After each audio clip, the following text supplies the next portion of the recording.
Y llegó el momento de hablar del mundo. ¿Qué está pasando en el mundo, Luciano? Temática narcoestados en América Latina, es por eso lo tenemos a Ariel Umpierres con nosotros. ¿Cómo te va, Ariel? Bienvenido, buen mediodía. ¿Cómo estás?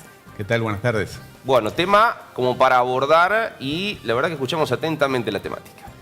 Bueno, sí, en realidad el punto de partida es que hace pocos días se ha cumplido 28 años de la muerte de Pablo Escobar. No se sabe si lo mataron, si se suicidó, en fin, no es un tema de interés hoy en día. Lo que queda flotando en el aire cuando uno habla de narcos y de narcoestados es que permanentemente, usted lo habrá notado en los medios de comunicación, ya es algo habitual hablar de políticos corruptos, de narcoestados, o sea, países que viven del tráfico de drogas, que se benefician de tal manera del tráfico de drogas que sus gobiernos están enquistados con la mafia, con la droga. Entonces un partido se acusa al otro, un partido político, un gobernante acusa al otro, quieren destituir presidentes, ministros, diputados, y esto ocurre en toda América Latina. Esto es una constante en todo el continente. A tal punto que el tema, evidentemente, del narcotráfico en estos 40, 50 años se ha enquistado en nuestros países y ha destruido prácticamente la democracia. La democracia hoy está socavada por este flagelo y ya nadie cree realmente en sí. Sus gobernantes, sus jueces, sus policías, sus políticos no están ya implicados en el narcotráfico. Esto es una realidad en toda América Latina.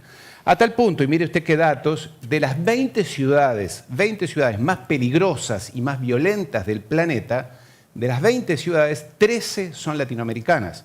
5 son mexicanas, 4 son brasileras, 3 son venezolanas y hay una hondureña. De 20 ciudades, 13 son latinoamericanos. Y otro dato interesante y preocupante y realmente decepcionante en realidad es que una encuesta reciente entre jóvenes de México, jóvenes adolescentes y preadolescentes, dio que la mayoría, su ambición de estos jóvenes es convertirse en sicarios. Ese es su anhelo de vida, ser sicarios. Imagínense a qué punto ha llegado este tema del narcotráfico.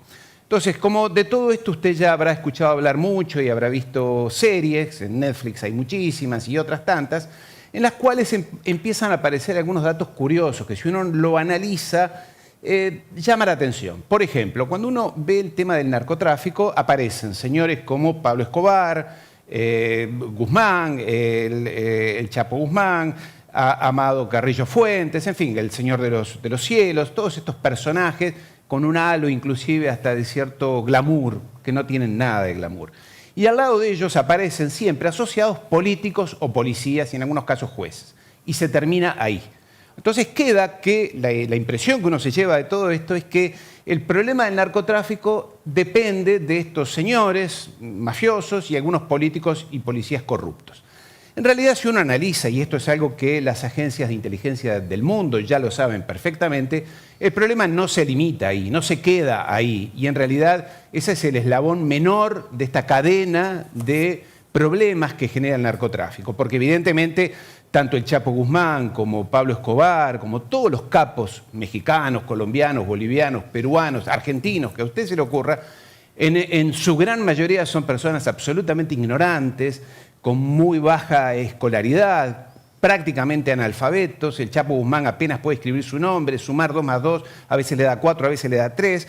Entonces, a uno se le ocurre que a estas personas hayan podido crear redes internacionales que van más allá de su pueblo, de su región donde nacieron, que van más allá de sus regiones, incluso de países, que hacen negocios internacionales en los Estados Unidos, en Europa, en África, en América Latina, en Asia, y ayudados en algunos casos por políticos. Y ahí queda todo. Esto es imposible, señores. Esto es imposible y hay un informe de una comisión del Congreso de los Estados Unidos de a mediados de los años 80 que después esto se borró, nunca más aparece, en la cual el Senado de los Estados Unidos dice que el kit, el meollo, la cadena importante de estos grupos mafiosos lo constituyen señores que están vinculados con bancos, que son abogados, que son contadores, que son gestores de buenas familias, de las mejores familias, que estudian en las mejores universidades del mundo, en Harvard, en Europa, en Estados Unidos, en diferentes ciudades, que van a los clubes más exclusivos, que pertenecen a una élite social completamente diferente, a la cual el Chapo Guzmán, Pablo Escobar, Amado Carrillo nunca hubieran llegado solos y nunca hubieran podido crear sus redes internacionales ellos solos. Y mire usted qué curioso, esto que el Congreso de los Estados Unidos decía hace 40 años atrás, ha desaparecido de los informes. Hoy queda que estos señores, por arte de magia, un Chapo Guzmán, como digo, movía miles de millones de dólares, contrataba y movía personas, productos, y esto cualquiera, si lo piensa perfectamente un instante, se da cuenta que es imposible que estos señores hayan hecho esto. Entonces, esto ha quedado oculto en el medio de lo que ha pasado en Latinoamérica, que la democracia, nuestras instituciones están absolutamente destruidas, ¿no? Ariel, ¿y por qué estos peces gordos, banqueros relacionados al mundo de las finanzas, no conocemos a casi nadie que haya tenido, aunque sea algún involucramiento o quedar presos directamente en las megacausas por narcotráfico?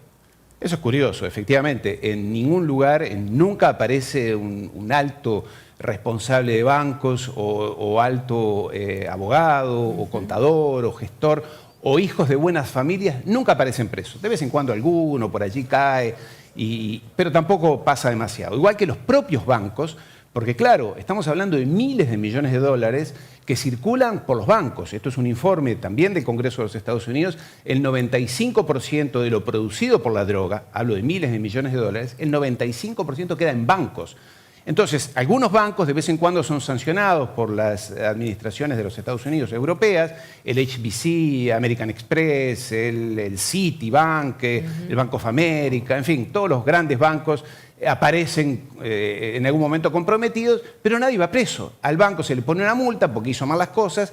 Y también, qué curioso, y aquí con esto concluyo, hay un informe de la Universidad de West England de Inglaterra en el cual dice, por haber documentado informes que habían sido secretos y ocultados durante muchos años, que ahora se han revelado, en los cuales se demuestra que el Banco de Inglaterra y la Asociación de Banqueros Británicos durante muchos años han sido los que han tapado, han tratado, y está escrito, esto lo veremos en pantalla, no es simplemente que es un complot y que alguien lo dice, sino que han tapado todo tipo de investigación de forma tal que del negocio de la droga, de la plata, del dinero, no se hable, y menos de quiénes la manejan, quiénes la controlan, ya sean paraísos fiscales, en Inglaterra mismo, que son los grandes bancos de Inglaterra, grandes gestores, también en Hong Kong, también en Dubái, en Europa obviamente, en Suiza, pero sobre todo en Inglaterra es por donde circula, por los paraísos fiscales, donde circula este dinero. Y siempre caen los giles, porque en definitiva el Chapo Guzmán y Pablo Escobar, por terribles que sean y por capos que sean, en realidad eran el eslabón más débil de esta cadena que otros señores manejan, como hicieron en la época de la guerra del opio contra China, ya en 1840, 1850, que también les llevaron los ingleses, ¿no? La verdad que muy interesante, estamos como muy atrapados en el tema, seguramente seguiremos hablando de esto y de muchos más, así que gracias Ariel como todos los viernes por estar aquí con nosotros. Muchas gracias, claro que sí.